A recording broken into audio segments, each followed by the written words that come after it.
चलो भाई, so basically welcome everyone, है ना, with a new video of class 10th।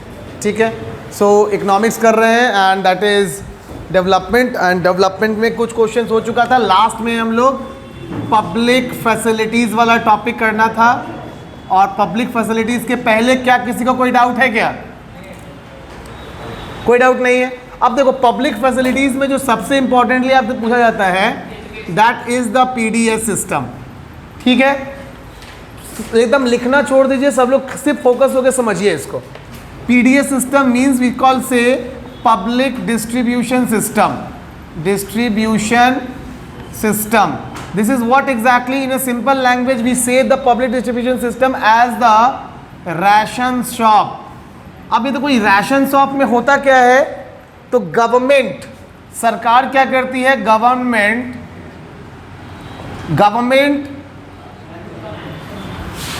used to distribute and you can say food grains, mainly food grains, you can say wheat and rice, wheat and rice mainly। हालांकि दाल भी मिलता है, चीनी भी मिलता है, दाल भी है, शुगर भी है, यू कैन से पहले केरोसिन तेल ऑयल भी मिलता था। ठीक है, तो अब केरोसिन ऑयल बंद हो गया है बिकॉज जब से मोदी जी ने उज्ज्वला योजना के तहत गैस बांटना शुरू किया है, तो kerosene is an alternative option of that cylinder. तो अब केरोसिन को बंद कर दिया गया है, कम कर दिया गया है बहुत ज़्यादा धीरे धीरे करके। ठीक है, तो मेनली यही होता है। अब सवाल है गवर्नमेंट ये क्यों करती है? बिकॉज देखो, समझो सब लोग आर्टिकल 21A जो है ये किस चीज़ को डिनोट करता है, तो राइट टू लाइफ को। राइट टू लाइफ यानी कि right to, you can say कि भारत में संविधान आर्टिकल 21A के अंतर्गत सबको जीने का अधिकार है ना। और जीने के लिए जो बेसिक कमोडिटी है ना, that is 3 thing. One you can say fresh drinking water ना। आप लोग का फिल्टर बदलवा दिए आरओ का कि भैया फ्रेश ड्रिंकिंग वाटर मिल जाए सबको। पीडीएस पढ़ाने से पहले देखें कि ये काम करवा दें। तो फ्रेश ड्रिंकिंग वाटर ये पहला रिक्वायरमेंट है। आप जानते हो, इसी वजह से ना government in municipal corporation area use to provide water through taps. जो नलकों से पानी पहुंचाया जाता है वो इसी वजह से पहुंचाया जाता है सरकार के द्वारा। ठीक है, गांव में भी अब जल नल योजना के तहत पानी मिल रहा है। तो that is what the number 1। Number 2 is food. अब देखो फूड कितना, तो based on that you can say for a rural area 2400 calories per day, है ना, calorie per day it is stated. And in an urban area it is 2100 calorie per day. तो इतना खाना, इतना जो अमाउंट ऑफ एनर्जी आपको चाहिए body को प्रॉपर फंक्शनिंग के लिए, गवर्नमेंट इतने का अनाज आपको देती है। किस चीज पे देती है, तो सब्सिडी रेट पे देती है। सब्सिडी रेट पे। सब्सिडी रेट क्या होता है, an amount which is as low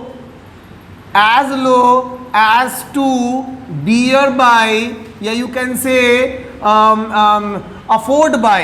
bear के जगह लिख देते हैं afford, ज़्यादा अच्छा रहेगा। afford by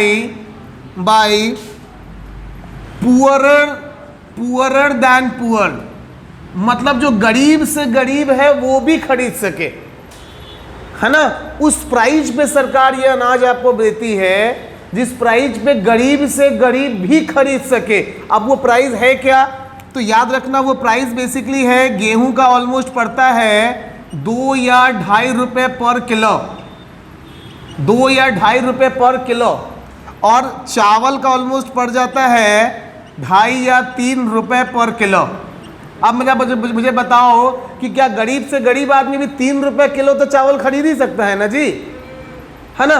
तो ये पूरे सिस्टम को ही हम लोग पीडीएस बोलते हैं।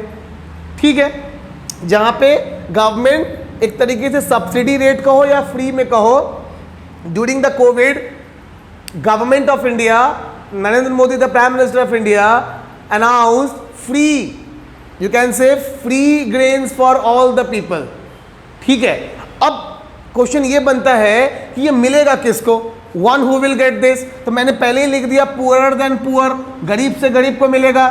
Now on which basis they are classified as poor, तो याद रखना they classified as poor on the basis of economical condition, उनके इकोनॉमिकल कंडीशन के बेसिस पे उनको पुअर कहा जाता है, और उनके लिए एक अलग से कैटेगरी बनाई जाती है which is called BPL, below poverty line.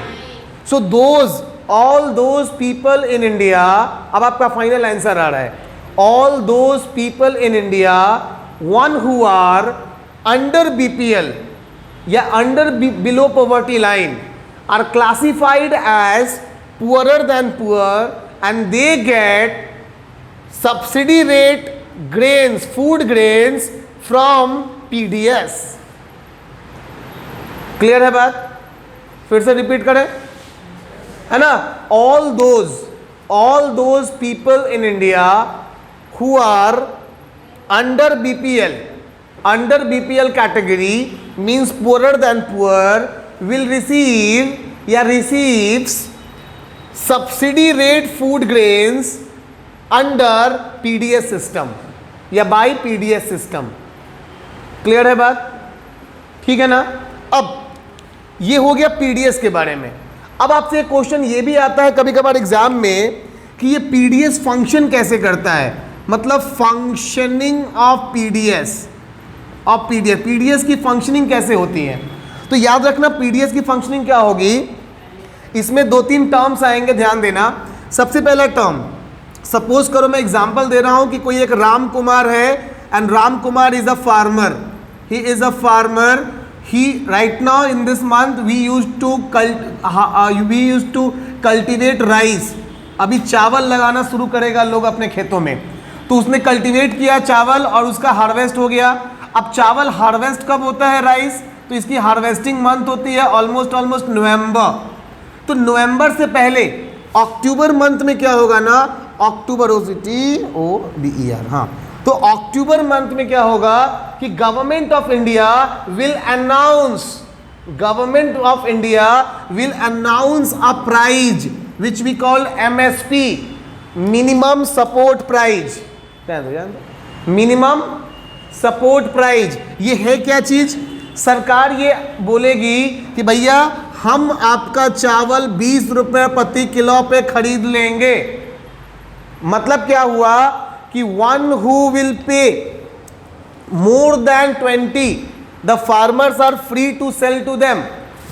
अगर कोई बंदा मान के चलो कि राम कुमार को ऑफर दे कि राम कुमार तुम अपना चावल हमको दो, हम 25 रुपए किलो खरीदेंगे, तो राम बेवकूफ़ थोड़े है कि सरकार को बेचेगा 5 रुपए घाटे पे, वो तो जाके उसी को बेच देगा।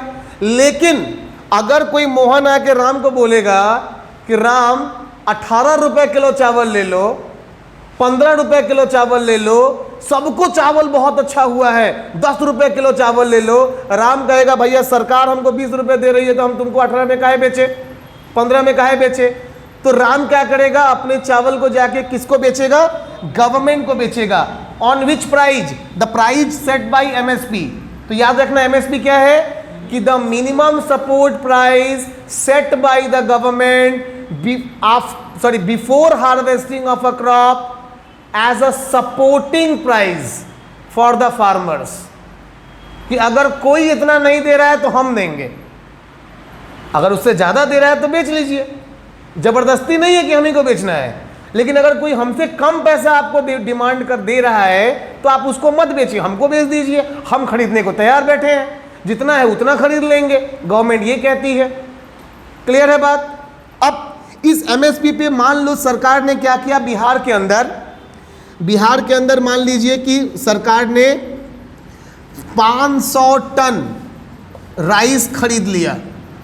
सवाल है ये 500 टन राइस खरीद के सरकार कहाँ रखेगी, नरेंद्र मोदी अपने घर में तो रखेगा नहीं, तो नरेंद्र मोदी इस चावल को जहां रखेगा that is called FCI godowns, है ना, FCI गोडाउन्स।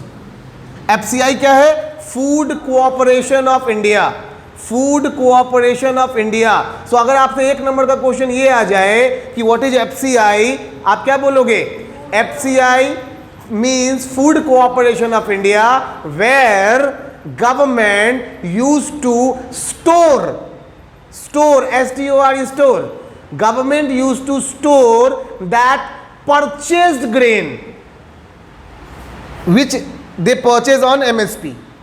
तो MSP पे खरीदे गए अनाज को सरकार जहां जमा करती है वो है FCI गोडाउन. एक और वर्ड मिलेगा buffer stocks. Buffer stock is also the same thing. वो भी सेम बात हो गई. गोडाउन को ही बफर स्टॉक भी बोला जाता है. क्लियर हो गया बात? तो इस पूरे टॉपिक में इतना ही पढ़ना था. ठीक है, मेनली पीडीएस सिस्टम के बारे में और उसके बाद में इसकी फंक्शनिंग कैसे होती है पीडीएस की. तो पीडीएस सबसे अंतिम पायदान है. सबसे पहला काम किसान से खरीदना एमएसपी पे, खरीदने के बाद उसको एफसीआई में जमा करना और जमा होने के बाद वो ट्रक में लाद के राशन वाला के यहाँ पहुँचता है, पीडीएस वाले के यहाँ, डीलर्स के यहाँ, और वहाँ से डीलर अपना उसको लोगों को बांट देता है. क्लियर है बात? बांटेगा किसको? तो बीपीएल वालों को. अच्छा, अब आप अगर कहोगे कि सर अगर कोई एपीएल वाला चाहता है, ध्यान दो, अगर कोई एपीएल वाला चाहता है कि मुझे भी अनाज मिले और डीलर के दुकान से ही मिले, क्या उसको मिलेगा? मिलेगा, एकदम मिलेगा, बट ऑन मार्केट प्राइस मिलेगा. मतलब एपीएल वाला अगर कोई बंदा चाहता है कि मैं डीलर के पास से ही गेहूं और चावल खरीदूं, मैं भी खरीदूं, तो उसको पे करना होगा पर किलो 21 रुपया या 22 रुपया, जो मार्केट प्राइस होगी. मिलेगा जरूर, लेकिन उसके लिए वो पीडीएस राशन का दुकान एक सिंपल दुकान बन जाएगा जहां पे मार्केट प्राइस पे वो पे करके सामान खरीदेगा. मतलब वो एक इच्छा है उसकी. आपको मैंने ये बताना चाहा कि खरीद सकता है कि नहीं, तो यस ही कैन, बट यहां शर्त ये है कि ही हैज टू पे द मार्केट प्राइस, है ना. और दूसरी तरफ अपना ये हो गया बात. क्लियर है कॉन्सेप्ट, है ना. चलिए डन. और कुछ है क्या इसमें? हाँ, एक सस्टेनेबिलिटी ऑफ डेवलपमेंट बता देते हैं, लास्ट टॉपिक है. इसको कॉपी करोगे क्या? कर लो, कर लो. ऑफ कर देते हैं स्क्रीन, मतलब कैमरा रोक देते हैं. बोलो. हर जिला में एक दो नहीं, क्यों, जिला की कैपेसिटी पे डिपेंड करता है कि वो जिला कितना बड़ा है और कितना उस जिला में स्टोरेज हो जाएगा. बेस्ड ऑन दैट उस जिला के अंदर मतलब एफसीआई गोदाम्स की नंबर्स देखी जाएगी, है ना. हाँ, चलिए बात खत्म करते हैं. लास्ट टॉपिक में आपको जल्दी से बता दूं, what do you mean by sustainability. Sustainability of development. Development, देखो what is the meaning of sustainability of development. ध्यान देना, you can see this word sustainability. Sustainability basically जहां तक मेरी जानकारी है कि ITY लग गया, मतलब ये क्या हो गया? एडवर्ब बन गया कि एडजेक्टिव बन गया? एडवर्ब बन गया ना जी, एडवर्ब बन गया. तो देखो सस्टेनेबल, तो ये क्या है? क्रिया है, एक काम है. अब ये दो वर्ड से मिलकर बना है sustain plus able. Sustain plus able. Now what is the meaning of sustain? Sustain means whatever you are in present. ध्यान से समझना, whatever you are in present, you are in present, at least maintain the same in future also. Future also.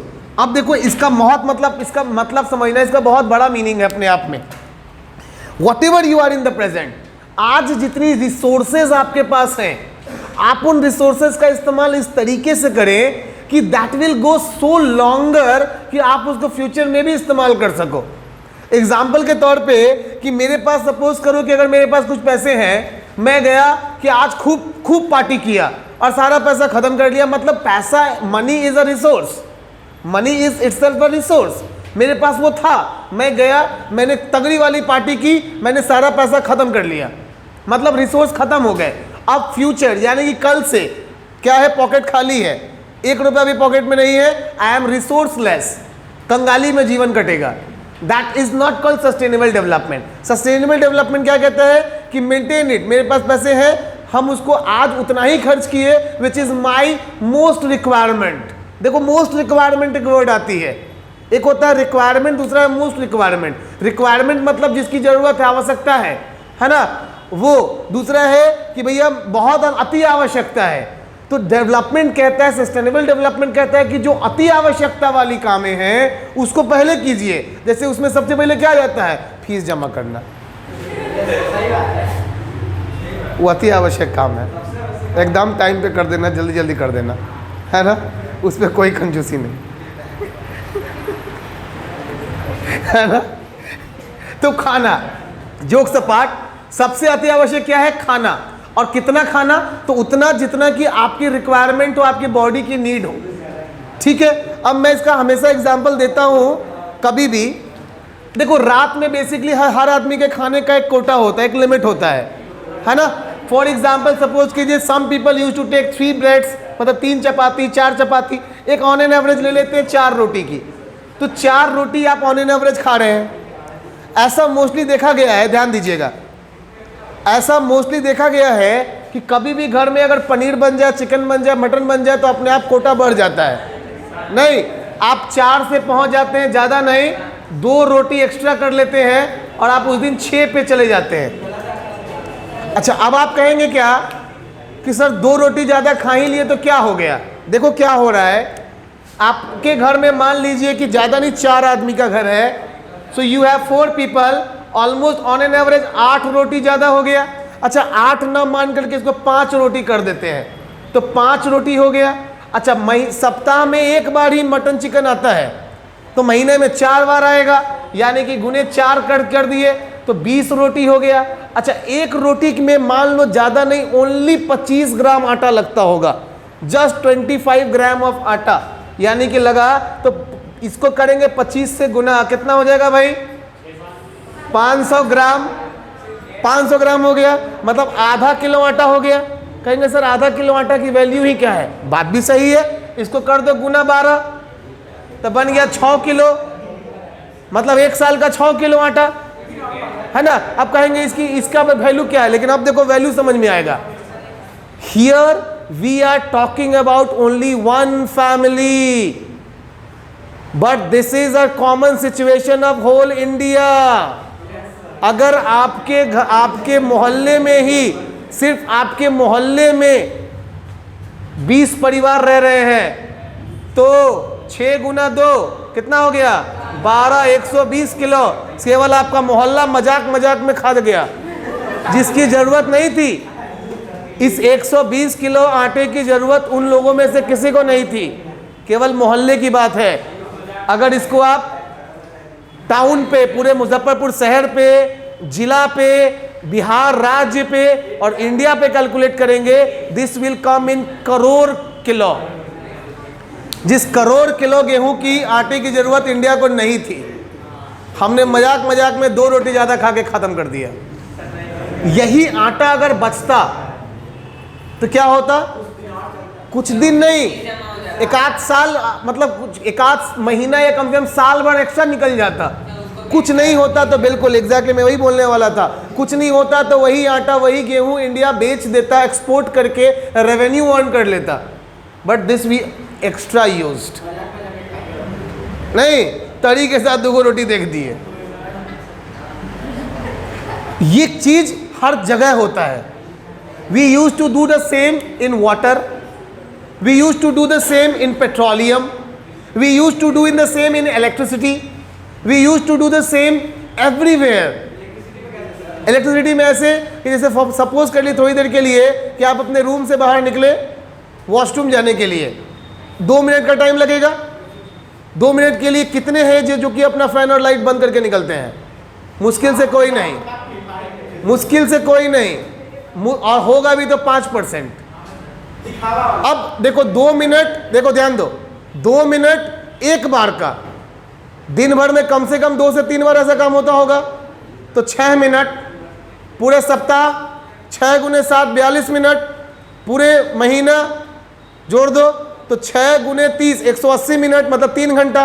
3 घंटा महीने का बिजली आप अपने room का ऐसे ही छोड़ दिए, सिर्फ वॉशरूम गए और आए उसी में वेस्ट हो गया। देखो, this is what we are talking about sustainability of development. That misuse of anything is waste. Clear है? और आप जो बचाएंगे ना वो आप अपने फ्यूचर के लिए बचाएंगे एंड आप फ्यूचर जनरेशन के लिए बचाएंगे। डन है बात? क्लियर है topic? This is only given also, same given है, आपको दिया है यहाँ पे, ग्राउंड वाटर का एग्जाम्पल देके दिया हुआ है ना, मैंने शायद बताया हो। ठीक है, चलो लास्ट क्वेश्चन में आते हैं। लास्ट क्वेश्चन मैंने आपको ऑलरेडी बता दिया था, सुनो ध्यान से, लास्ट डे आपको मैंने लास्ट क्वेश्चन बता दिया था कि the subsequences of the consequences of degradation do not respect land और बाउंड्री। इसका मतलब क्या था कि जब भी कहीं पे पॉल्यूशन होती है और कहीं पे डिग्रेडेशन होता है तो it affects the whole area, the whole region and also the region which are connected with it, है ना। एग्जाम्पल देके मैंने आपको बताया था कि when Delhi is under pollution it means all those who will affect one who is somehow connected to Delhi, either they are connected for their livelihood or they are connected for their you can say residence, घर है उनका, या वो वहाँ काम कर रहे हैं, या आप जैसे बच्चे वहाँ पढ़ने गए हैं, तो हर एक आदमी अफेक्ट हो रहा है दिल्ली के पॉल्यूशन से। So the degradation of Delhi's environment is the problem and threat for whole country, even world, because world leaders are also there। Clear है बात? चलिए डन। आप देखते हो ना, बिहार जब भी कभी कोविड का सिचुएशन आता है दिल्ली पहले हाई अलर्ट पे रहता है ना। बिहार में आप मुजफ्फरपुर में कोई भी देखते ही नहीं है कुछ भी, उसका भी कुछ असर। रीज़न क्या है पता है? दिल्ली में चूंकि पूरे भारत के लोग हैं तो दिल्ली से स्प्रेड होने के चांसेस बहुत ज़्यादा हो जाते हैं वायरस के, लेकिन मुजफ्फरपुर में स्कैटर्ड पीपल है, एक कम्युनिटी पीपल है यहाँ पे जो कि यहीं पे हैं, इसलिए यहाँ से स्प्रेड होने के चांसेस बहुत कम हो जाते हैं। क्लियर है? इसलिए आप देखते हो कि मुजफ्फरपुर में उतना ज़्यादा कोविड या फिर किसी चीज़ का प्रिकॉशन या उतना ज़्यादा सख्ती नहीं था जितना कि दिल्ली में था। This is what exactly the reason behind both the places. ठीक है, चलिए डन। निकालो ज्योग्राफी निकालो, कोई किसी को कुछ पूछना है तो पूछ लो भाई चैप्टर से। अच्छा बता देते हैं, देखो here he has a question that on which basis we will identify that one who is under poverty line. बहुत अच्छा क्वेश्चन है, ध्यान दे लीजिए। Basically this we understand on the basis of income as well as resources। Income और resource दो criterias हैं government के द्वारा बनाई हुई। पहले इनकम की बात करते हैं। सो बेसिकली इनकम की बात करें तो जो मिनिमम है, minimum wages set by the government, ये ऑलमोस्ट देखो वैरी करता रहता है। कहीं आपको लिखा हुआ 250 मिलेगा, कहीं लिखा हुआ 303 मिलेगा, तो जो भी हो, तो जो मिनिमम ये पर डे है, पर डे, तो इतनी जो वेजेस है ना, इस वेजेस से कम जो कमा रहे हैं, पहली बात वो बीपीएल के अंदर आ जाएंगे। ठीक है, पर डे के हिसाब से।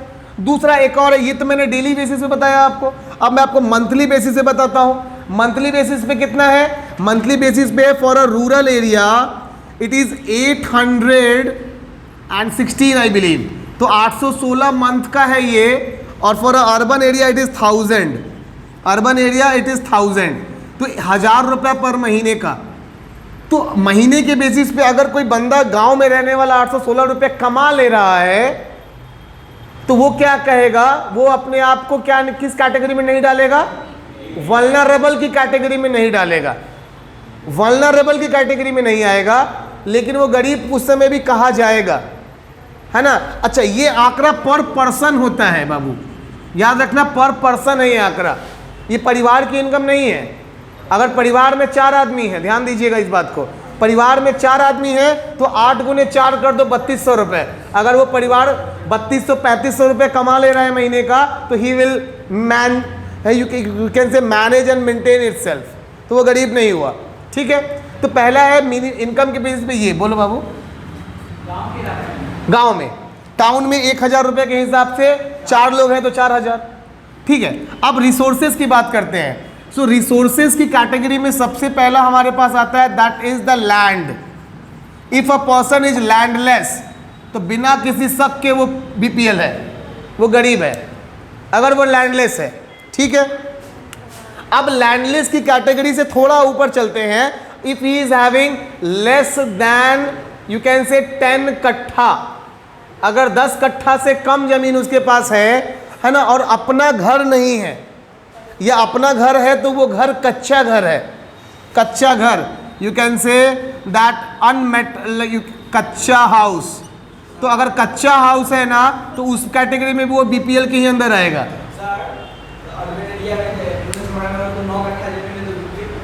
बाबू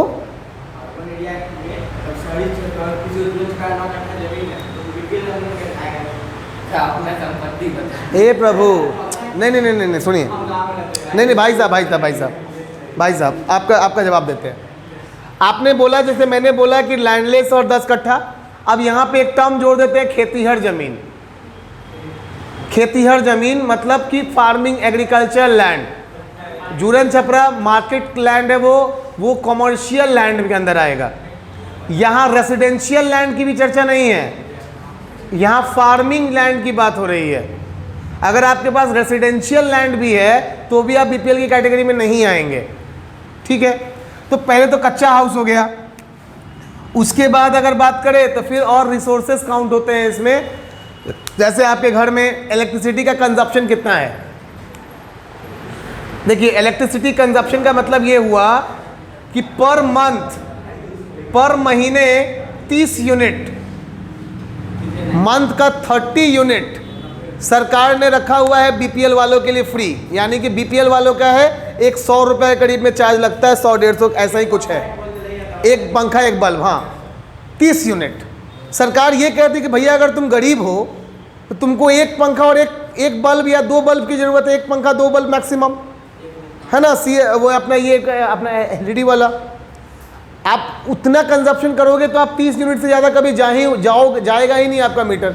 लेकिन if you are using more than 1 fan, if you are using TV, if you are using other electronic item, मतलब क्या हुआ कि तुमको लग्जरी चाहिए, तो भैया जब तुमको लग्जरी चाहिए मतलब यू कैन पे, आप दे सकते हैं तब तो पे कर सकते हैं, तब तो आपको लग्जरी चाहिए। तो अगर दे सकते हो तो भैया आओ, तुम बीपीएल में नहीं हो, दो पेमेंट अच्छे से, नहीं। So that is what exactly the criteria set by the government. हालांकि सब मोह माया है, हकीकत में जो वार्ड या मुखिया चाह जाए वो हो जाता है ना। हाँ, ये सब सिस्टम बना हुआ है, क्राइटेरिया बना हुआ है, वार्ड मुखिया के हाथ में है, जो चाह देगा वो हो जाएगा। जी भाई साहब ना,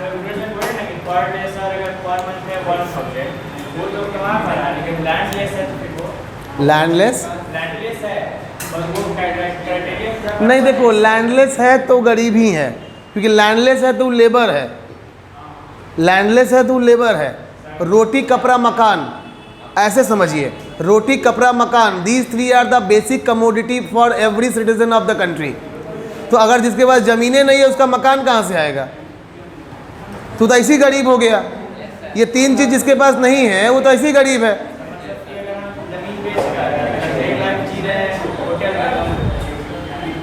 हाँ, बीपीएल में आ गए ना। अब ज़मीन बेच के आप लग्जरी लाइफ के कितने महीने जिएंगे आप, या कितने साल जी लेंगे। गरीब तो आपको बनना है ना, गरीब तो आपको बनना है। हमारे इधर कुछ लोग हैं, उनका काम ही यही है ना, साल में 1 से 2 कट्ठा ज़मीन बेचता है, आराम से वो स्कॉर्पियो बोलेरो मेंटेन करेगा, घूमेगा, नया गाड़ी निकालेगा, चेन ऊन पहनेगा, खूब पार्टी शार्टी करेगा, साल भर में पैसा ख़त्म, फिर 1 कट्ठा कहीं का घसाएगा, एकदम मस्ती चल रहा है।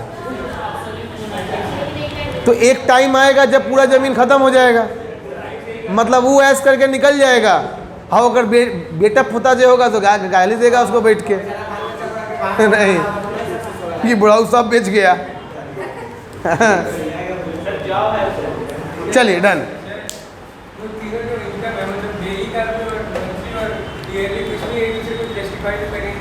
देखो हम क्या बोले आपको कि सिर्फ ये क्राइटेरियाज हैं और इन्हीं क्राइटेरियाज पे आपको आंसर लिखना है, and these criterias are based on your book, ठीक है, जो गवर्नमेंट ने बना रखा है अलग अलग टाइम पे अलग अलग सिस्टम के हिसाब से, ठीक है। चलिए रुक जाओ, ज्योग्राफी निकालो, और ज्योग्राफी में